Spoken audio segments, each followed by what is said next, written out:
दावा म्हणजेच वादपत्र दाखल करताना कोणत्या गोष्टी महत्त्वाच्या आहेत, कोणत्या गोष्टींवरती भर दिला पाहिजे आणि त्यामध्ये कशा प्रकारची माहिती आली पाहिजे याविषयीची संपूर्ण माहिती आपण या व्हिडिओमध्ये समजून घेणार आहोत. मी हरिप्रसाद आणि तुम्ही पाहत आहात कायदा.com. मित्रांनो, CPC म्हणजेच दिवाणी प्रक्रिया संहिता यानुसार दिवाणी न्यायालयांचं संपूर्ण कामकाज चालू असतं.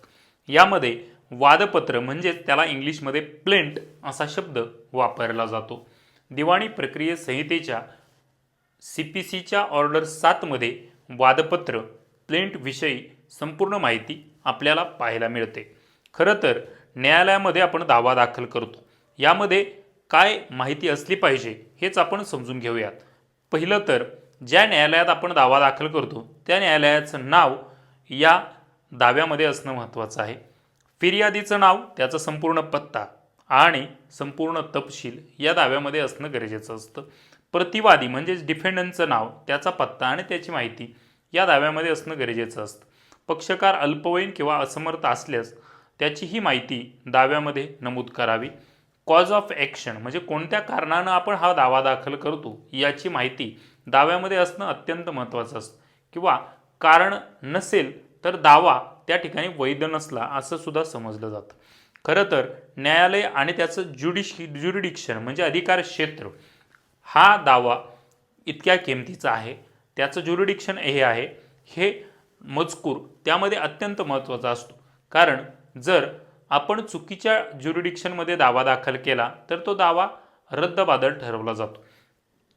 दाव्यासंबंधी न्यायालयाचे अधिकार हे ज्युरिडिक्शनच्या अधिकारामध्ये येतात. दाव्याचे मूल्य म्हणजे व्हॅल्युएशन, मागितलेला दिलासा म्हणजे रिलीफ, ह्या गोष्टी दाव्यामध्ये नमूद करणं गरजेचं असतं. दाव्याची व्यवस्थित असणारी आणि आवश्यक असणारी कोर्ट फी देखील आपण भरणं गरजेचं असतं. आणि प्लेंटची पडताळणी, व्हेरिफिकेशन, स्वाक्षरी या गोष्टीसुद्धा तितक्याच महत्त्वाच्या आणि तितक्याच गरजेच्या असतात. यामध्ये सर्वात महत्त्वाचं म्हणजे कॉज ऑफ ॲक्शन, न्यायालयात दावा करण्याचा अधिकार निर्माण करणारी घटना, याला खूप महत्त्व दिलं गेलं आहे. एने बीला 50,000 रुपये उसने दिले, बीने पैसेच परत केले नाही, या कारणामुळे ए हा व्यक्ती बी विरुद्ध दावा दाखल करतो, हे त्याचं कॉज ऑफ ॲक्शन झालं. त्यामुळे दावा दाखल करण्याची परवानगी मिळते. खरं तर मनी सूटमध्ये पैशाचा दाव्यात शक्य असणार तर अचूक रक्कम त्या ठिकाणी नमूद करावी लागते आणि त्यानुसार व्याज देखील नमूद करणं गरजेचं असतं. इमूवेबल प्रॉपर्टीमध्ये जमिनी संबंधात दावा असेल तर गट नंबर, सर्वे नंबर, क्षेत्रफळ आणि सीमा याची म्हणजे बाउंड्रीज काय आहेत याची माहिती स्पष्ट उल्लेख केला जावा गरजेचा असतो. आणि रिप्रेझेंटेटिव्ह कॅपॅसिटीमध्ये जर एखादी व्यक्ती विश्वस्त किंवा ट्रस्टी असेल आणि ती रिप्रेझेंटेटिव्ह म्हणून दावा दाखल करत असेल तर तो प्लेंटमध्ये नमूद करणं आवश्यक असतं. डिफेंडंटचा इंटरेस्ट, प्रतिवादी त्यामागे, मालमत्तेमागे, वादाशी त्याचा संबंध स्पष्ट असणं गरजेचं असतं. लिमिटेशन, दावा कालमर्यादेमध्येच असणं गरजेचं असतं.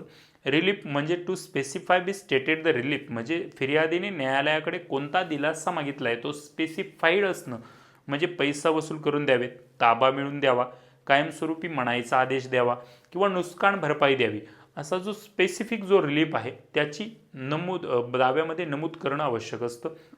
अल्टरनेटिव्ह रिलीफसुद्धा तुमचे असू शकतात. उदाहरणार्थ मुख्य मागणी ही जमिनीचा ताबा आणि पर्यायी मागणी बाजारभावानुसार नुकसान भरपाई.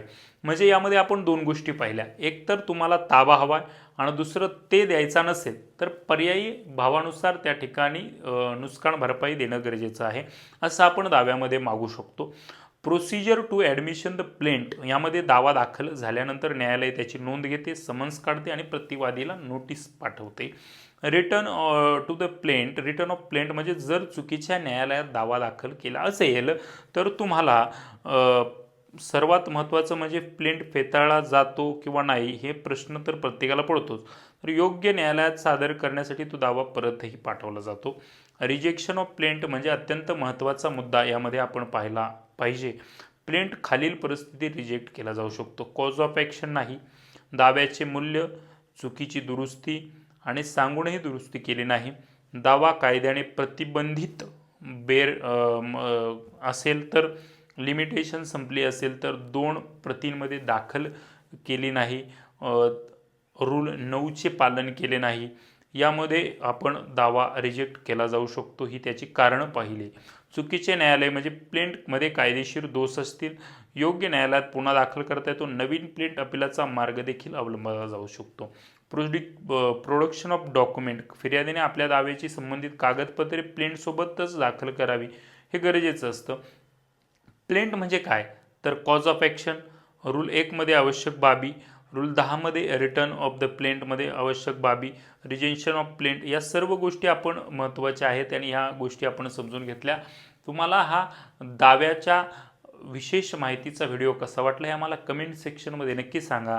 आणि कायद्याच्या आणि तुमच्या फायद्याच्या माहितीसाठी कायदा.com यूट्यूब चॅनलशी जोडले राहा. धन्यवाद.